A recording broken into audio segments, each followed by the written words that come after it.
Histoire d'en dire plus.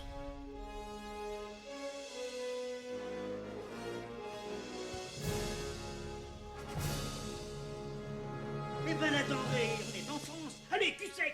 Hop.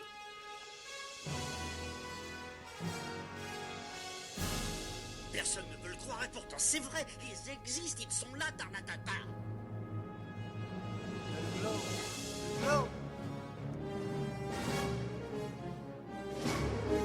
Il faut qu'on pète.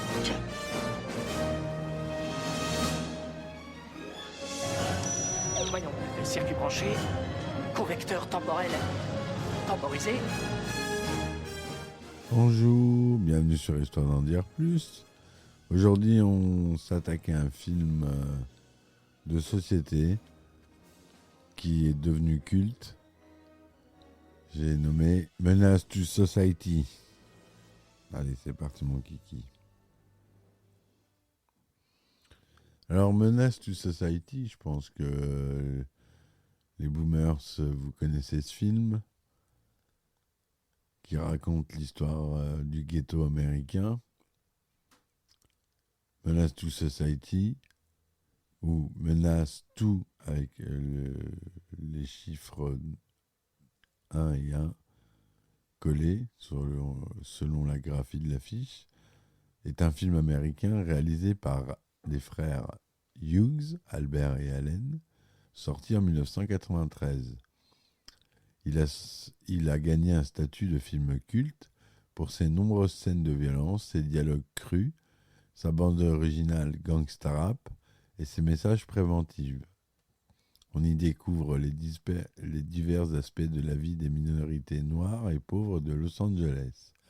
Trafic de drogue, soirées à traîner sans but, violence urbaine et manque de perspective pour ces jeunes.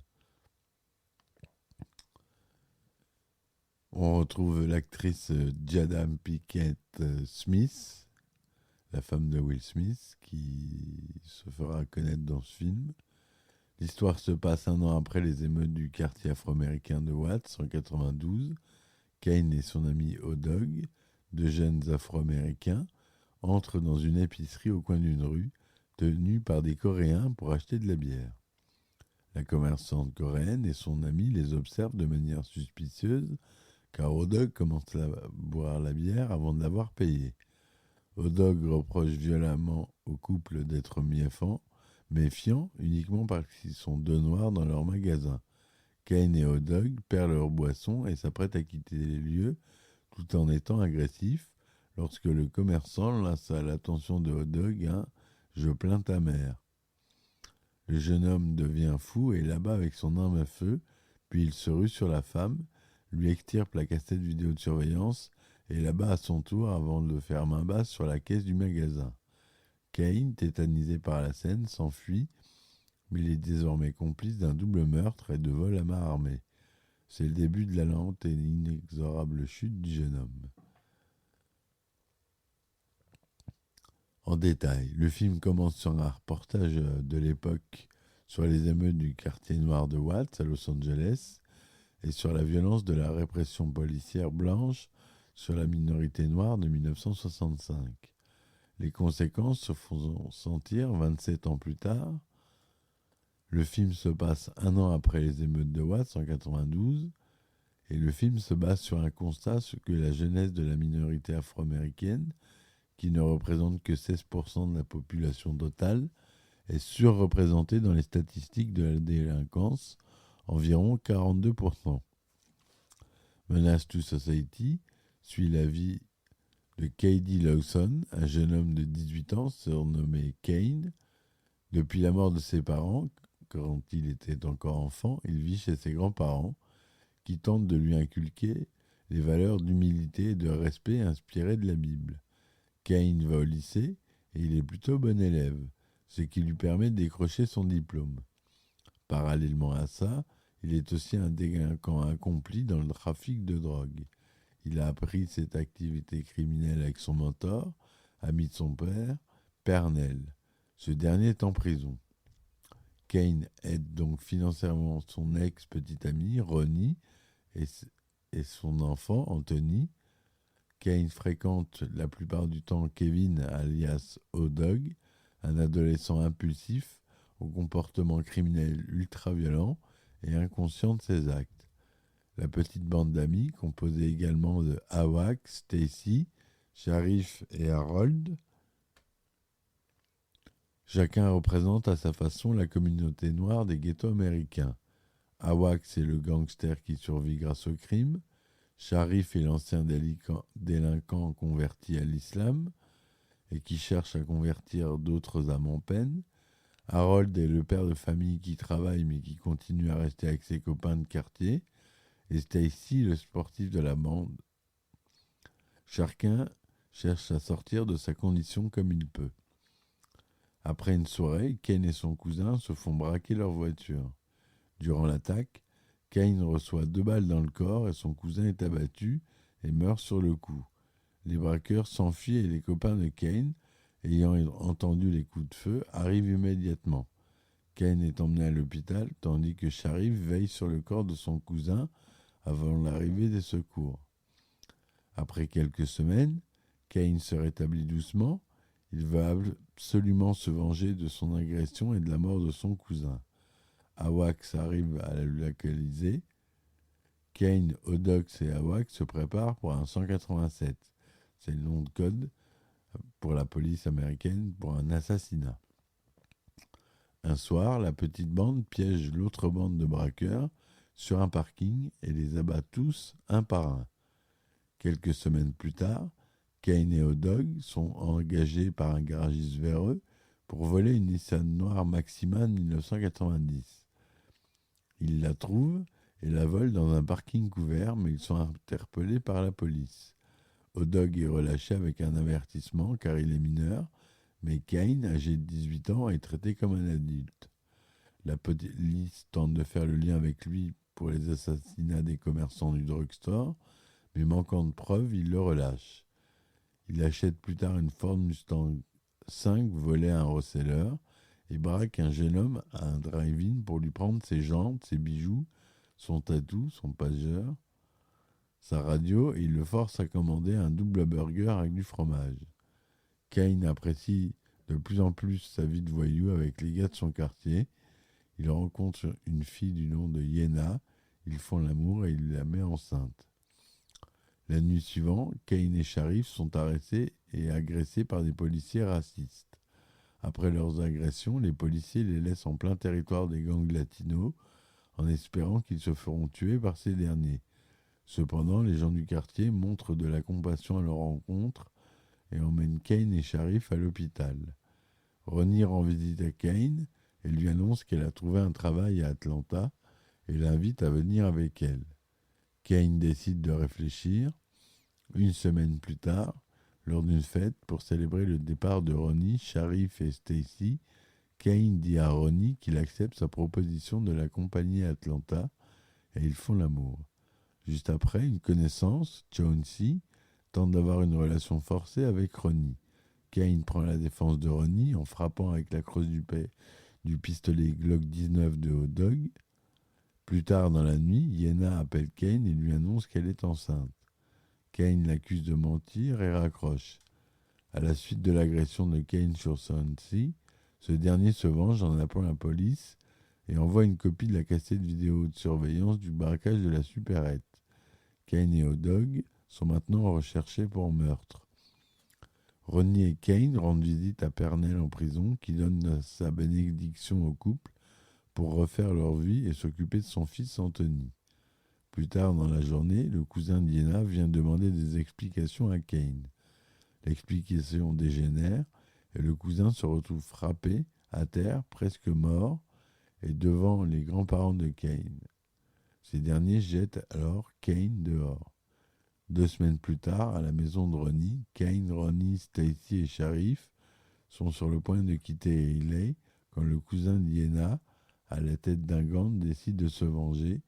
Il abat Sharif et blesse mortellement Kane qui protège Anthony dans ses bras. Kane meurt dans les bras de son amie Stacy. Voilà l'histoire du film.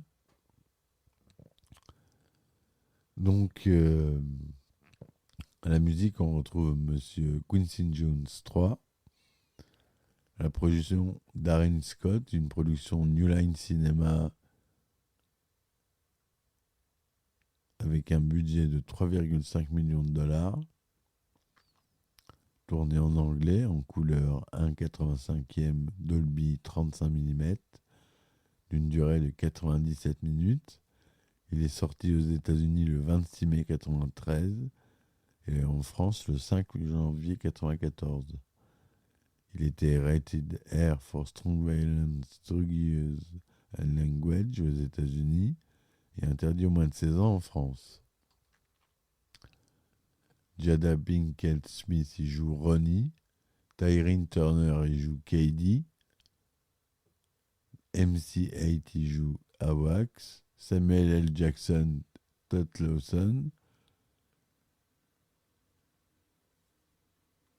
Voilà. À l'origine, MC Ren devait tenir le rôle d'Awax, le rapport Space One devait jouer le rôle Kane et le rapport Tupac Shakur devait jouer Sharif. Mais ils ont été virés après que Shakur ait provoqué des problèmes sur le plateau de tournage. À la suite de leur envoi, 6 mois plus tard, Shakur agresse Allen Hughes. Tupac est condamné à 6 mois de prison pour agression et blessure volontaire. Tupac relatera l'incident par la suite avec ces mots. I hit on them and I dropped the one run like a bitch. J'en ai tapé un d'eux, ils ont lâché et l'autre est parti en courant comme une pute. Shakur ne voulait pas tenir le rôle de Sharif parce qu'il n'était pas d'accord, au regard de l'authenticité d'un tel rôle, qu'un musulman soit membre de gang. Il l'explique lors d'une interview. Il dit « Ok, cool, virez-moi pour ce film à 100 000 $ parce que je ne joue pas un membre de gang qui est musulman. Je refuse de jouer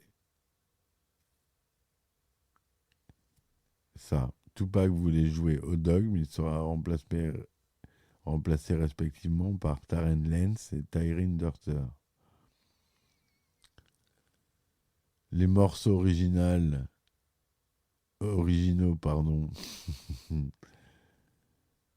sont de Spice One, de MC8, On Bang, Skinny Groove, Too Short, MD Kilo, Cold 187, Cocaine, Smooth, Brandubian, Peak Rock, Ciel Smooth, Boogie Down Production.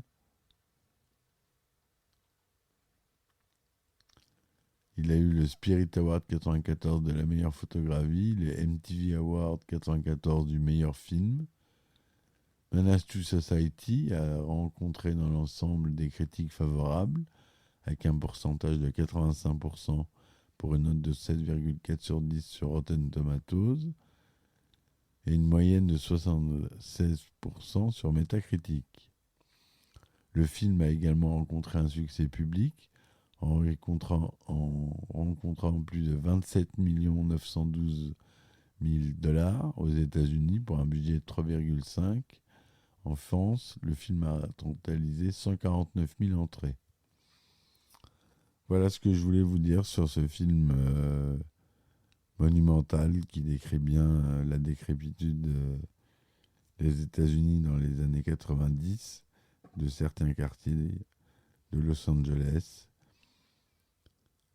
Un grand film à voir et à revoir, avec une super bio pour ceux qui aiment le rap. Je vous remercie de m'avoir écouté. Je vous dis à très vite pour un nouvel épisode d'Histoire d'en dire plus. Supportez-moi sur mes différentes plateformes comme Tipeee, Ulule ou Patreon. Les liens sont en description. Laissez des commentaires, laissez des likes. Ça permet d'être mieux référencé et ça m'aide beaucoup. Merci encore de m'avoir écouté. Je vous dis à très vite. Ciao, ciao. Histoire d'en dire plus.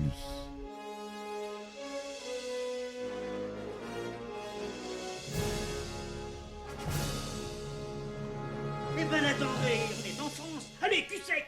Hop.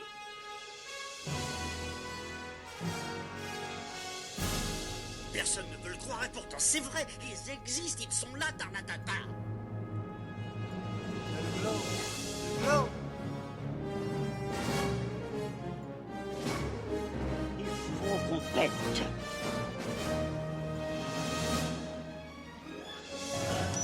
Voyons, circuit branché, convecteur temporel temporisé,